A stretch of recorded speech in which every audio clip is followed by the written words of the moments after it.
Uma das conclusões principais desse estudo que nós estamos realizando sobre uma revisão do Plano Viário Nacional é essa correlação entre relevo, clima e vias terrestres, né?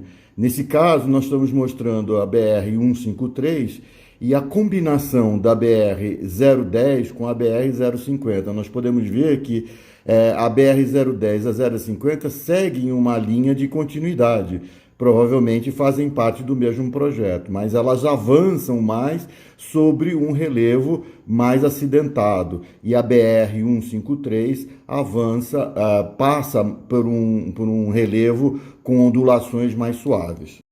Como na figura mostra, né, a combinação da BR-010 e a 050 já se aproxima desse limite do cone de chuva que periodicamente incide sobre o Brasil desde o norte até a região do Trópico de Capricórnio, que é a região sudeste do estado de São Paulo, né? O que é interessante notar nessa figura é que a combinação da BR-010 a 050 aponta para a cidade de Limeira, né? E aonde ela se encontra com a BR-364, que faz a linha divisória desse cone. Um lado a BR-364, do outro lado a BR-010. E a BR-153 aponta para Ourinhos, já nos limites do rio Paranapanema.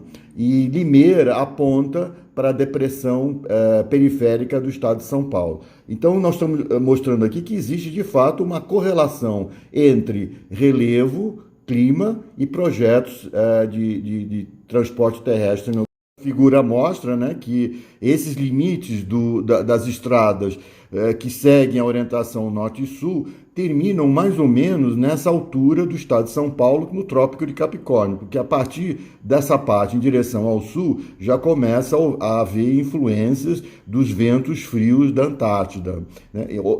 Nessa região, então, a partir do Trópico de Capricórnio, São Paulo, Paraná, em direção ao Rio Grande do Sul, começa a haver uma mudança climática que altera as condições do relevo, né? Então, as condições mais favoráveis para as estradas norte e sul que cortam além do Trópico de Capricórnio estão definidas nesses limites, digamos, Ourinhos para a BR-153 e Limeira para a combinação da BR-010 e a 050, né?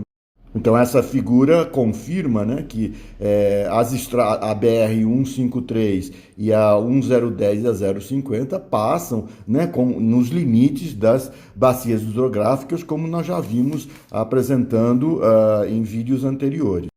Quando chega em São Paulo, que é o limite da zona tropical do Brasil definido pelo Trópico de Capricórnio, há uma mudança, né, climática que altera as condições do relevo e da orientação dos rios.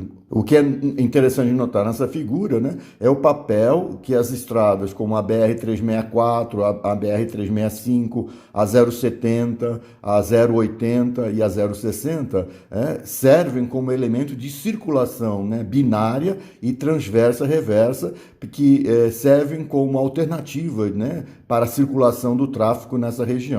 Agora, o que nós estamos tentando demonstrar nessa figura, né, é que essas influências do relevo e do clima, né, alteram todos os transportes terrestres. Então, nós queremos analisar agora como isso impacta as rodovias e ferrovias, né? Então, nós isolamos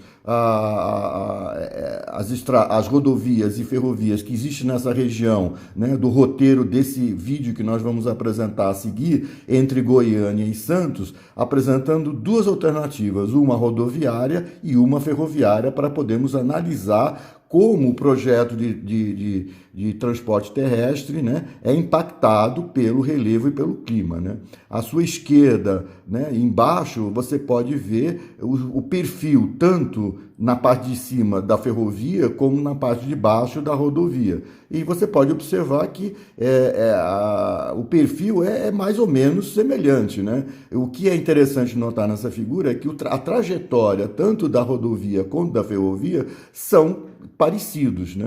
Analisar essas diferenças, nós começamos a partir de Goiânia, mostrando o projeto da BR-153 e o projeto da ferrovia da Centro-Atlântica, que parte de Goiânia e vai ao Porto de Santos, né? O que chama atenção nessa comparação dessas duas modais de transporte, né, é que a rodovia ela tem uma trajetória mais ou menos retilínea, né, enquanto que a ferrovia tem uma trajetória mais oscilatória, né. Isso se explica porque elas têm uma lógica, né, de entendimento do relevo completamente diferente. Então, aqui não é exatamente que a ferrovia é parte de um projeto antigo. Não, não é essa a questão. A questão é que ela tem um entendimento do relevo, né, que definiu esse projeto. Figura a parte de Goiânia, nós tentamos mostrar esse efeito ondulatório ou tobogã que caracteriza a maior parte das estradas brasileiras, né? Já nessa figura, nós mostramos o efeito, né, meandro, oscilatório, digamos assim, onde as ferrovias não toleram grande declividade, mas toleram curvas. Nessa figura, você pode ver numa visão de plano, né, a diferença entre o projeto rodoviário e ferroviário, né, mostrando que a aparência de retilineidade das rodovias esconde o fato dela ser ondulatória. E o fato das ferrovias serem oscilatórias esconde o fato de que ela não tolera declividade e mais acompanha a linha das curvas de nível. Outro aspecto do projeto terrestre nessa rota de Goiânia até Santos é o obstáculo, né, que você vai encontrar entre Ribeirão Preto e Campinas, que são as escarpas da depressão periférica. Então você vê que aí nós começamos a entender por que a partir de Ribeirão Preto a rodovia e a ferrovia seguem trajetos diferentes, porque entre Uberlândia e Ribeirão Preto elas seguiram mais ou menos a mesma trajetória, né? Então, quando chega para descer a depressão periférica de São Paulo, elas mudam de rumo. A rodovia desce a depressão periférica por Cravinhos e a ferrovia desce a depressão periférica através de São Simão. Nessa figura, em 3 dimensões, eu tento mostrar como a Anhanguera, a BR-050, também chamada SP-330, que está sob concessão ao Estado de São Paulo, desce a depressão periférica, né, que são essas escarpas que você pode ver ao fundo na figura, né, mostrando um efeito ondulatório, né? Então ela segue uma linha retilínea, mas ondulatória.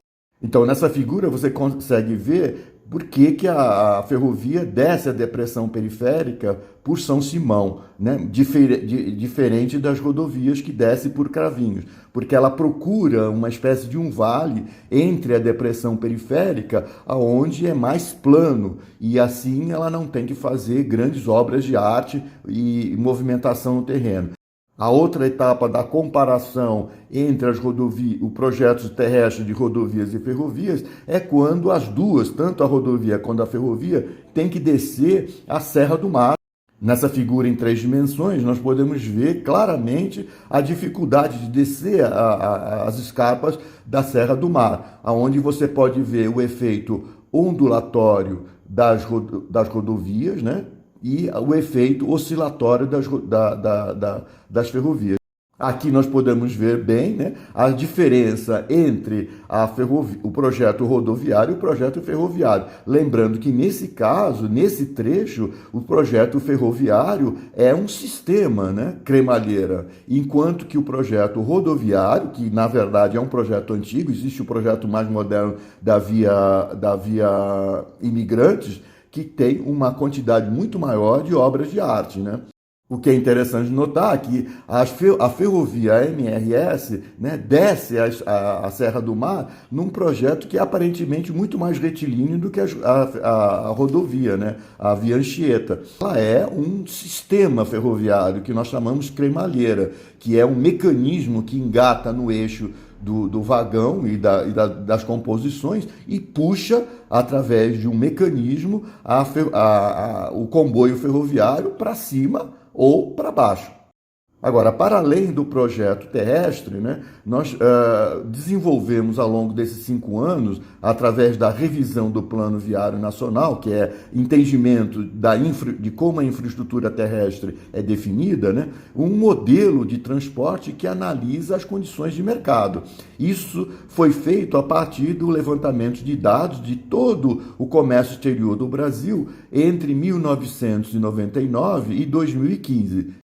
Então, todas as rotas a partir de Goiânia, com o carregamento a partir dos dados da Alice Web, que é do Ministério da Indústria e Comércio, né, de todo o comércio exterior do Brasil, importação e exportação, que saíram desde Goiânia por 65 portos de destino comum.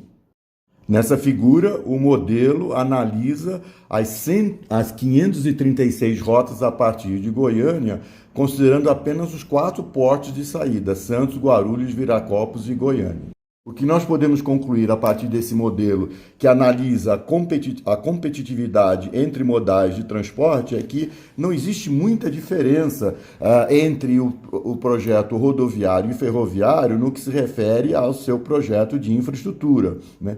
As diferenças entre rodovias e ferrovias não estão aí. A competitividade entre rodovias e ferrovias são influenciadas por esses fatores de valor da carga, tonelagem e distância. Então, a distância é o fator mais importante na comparação entre rodovias e ferrovias.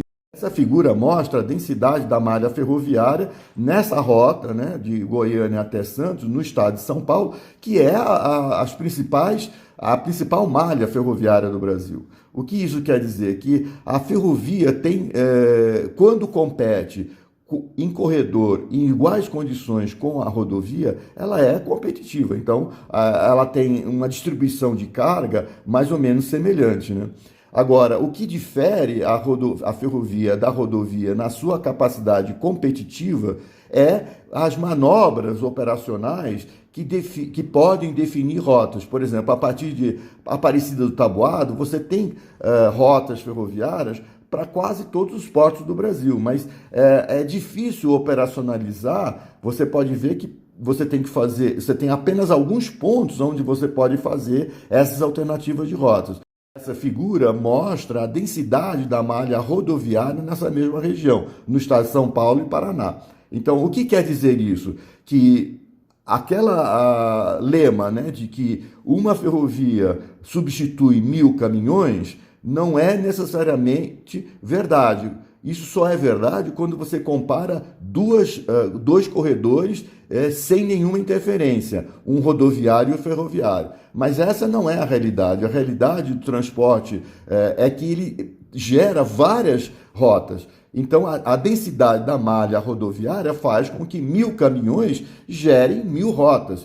Agora, o modelo não analisa apenas o transporte terrestre, né? Vamos continuar analisando esses 2 corredores, né, para que a ferrovia e a rodovia possam ter iguais condições de competitividade. Então, como nós vimos, essa figura mostra que só considerando o transporte terrestre entre 2 corredores, um rodoviário e ferroviário, a participação das ferrovias e rodovias é mais ou menos equilibrada, 46% para as ferrovias e 54% para as rodovias. Agora, aqueles 2 corredores convergem, no caso aqui, para a exportação pelo Porto de Santos, né? Então, aqui nós temos que considerar o transporte marítimo. Então, nós temos aqui 2 rotas. Uma para exportação de carnes para o Irã, que foi o maior produto, né, gerado nessa rota de exportação desde Goiânia, e o produto aparelhos elétricos importado da China, de Zhenjiang, que foi o maior produto importado nessa rota desde a China. Mas além do transporte rodoviário, ferroviário e marítimo, nós também temos outros modais que, no caso, as exportações feitas por Goiânia pelos aeroportos de Viracopos e Guarulhos. Nós consideramos nesse modelo que a rota ferroviária poderia ser feita desde Goiânia até o aeroporto de Guarulhos, fazendo uma baldeação no pátio da Lapa, como você pode ver nessa figura. Então, o resultado da competitividade do modal ferroviário desde Goiânia até o aeroporto de Guarulhos, né, fazendo baldeação na Lapa, encontra essas duas rotas dos produtos mais exportados e importados pelo aeroporto de Guarulhos. A outra alternativa modal desde Goiânia é por via ferroviária ou rodoviária, fazendo baldeação na estação ferroviária central de Campinas e até o aeroporto de Viracopos. Então, de novo, a partir de Miami, você tem uma distribuição de carga por rodovias ou ferrovias em condições muito parecidas, né, que atinge os seus clientes, digamos, em Miami. Essa figura mostra as rotas aéreas a partir de Viracopos, tanto para exportação quanto para importação. Então, aqui nós temos uma conclusão. Como essas cargas são alocadas entre os diferentes modais a partir de Goiânia, mostrando que, por exemplo, as cargas exportadas por Guarulhos e por Viracopos em direção a Miami, como você pode ver na figura, na tabela mais ou menos ao centro, é que o custo relativo, né, para o aeroporto de Guarulhos, que é mais distante, foram menores do que para o aeroporto de Viracopos. O que isso quer dizer? Que as rotas de maiores distâncias subsidiam as rotas de menores distâncias, para que todos os modais possam ser utilizados para atingir o maior número possível de clientes.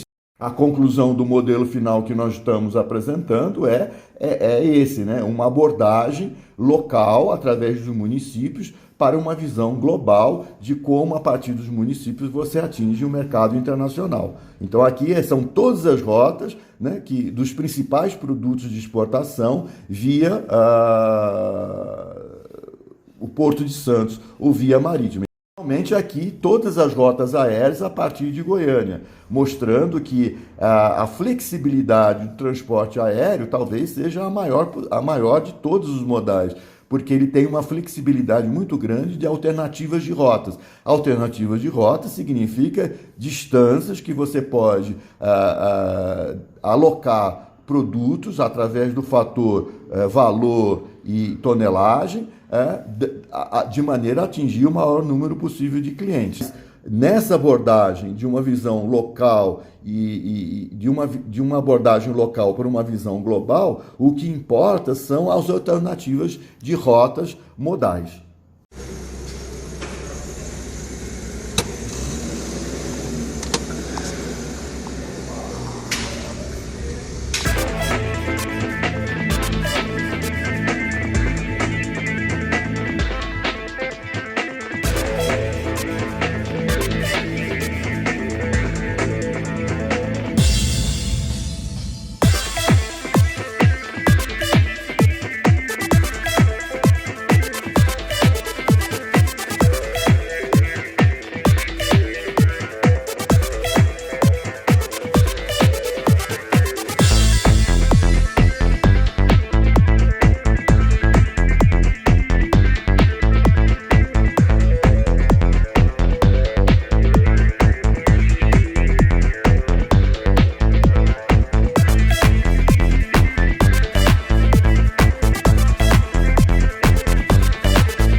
Vem pra cá.